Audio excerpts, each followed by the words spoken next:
billah. La haula wala quwwata illa billah.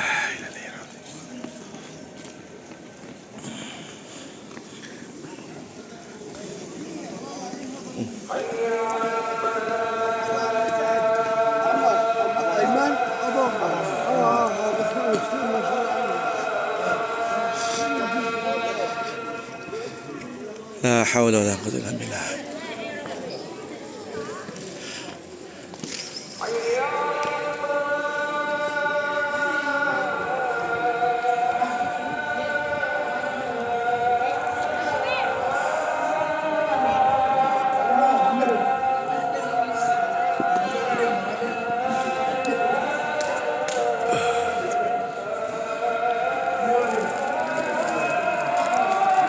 Jom, yang.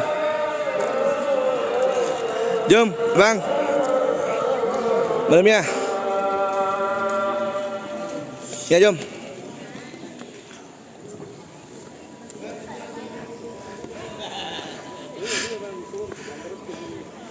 Jom kemana? Yalah.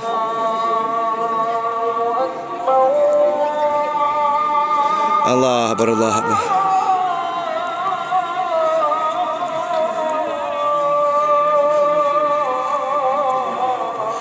Allahu Akbar, Allahu Akbar.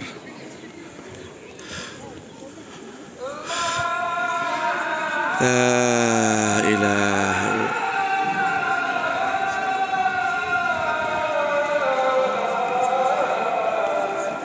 La ilaha illallah. La ilaha illallah Muhammad Rasulullah. Allahumma rabb hadhihi da'wati tammati sayyidina Muhammad wa ala maqam mahmud alladhi wa'adahu innaka la tukhliful mi'ad. Allahu akbar,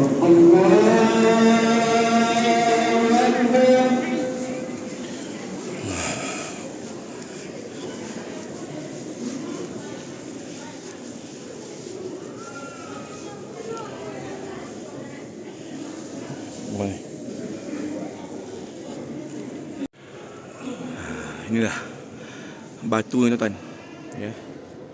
Inilah dikatakan Nabi SAW berpijak padanya, ya, kemudian dihantar ke langit dalam peristiwa Mi'raj, ya.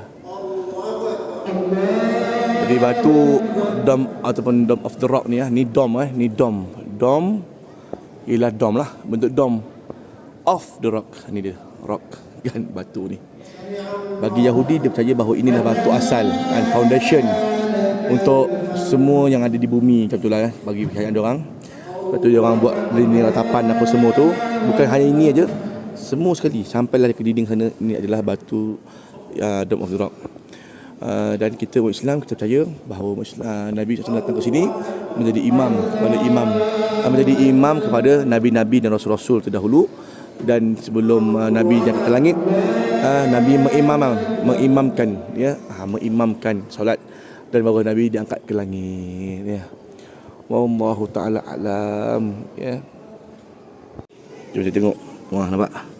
Boleh peganglah batunya. Ya, tu batunya lah. Boleh pegang kan. Siapa nak pegang boleh pegang.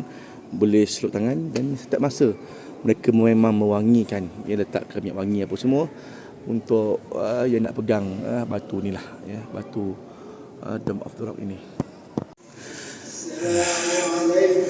Habis semayang, kita pun keluar lah, ya.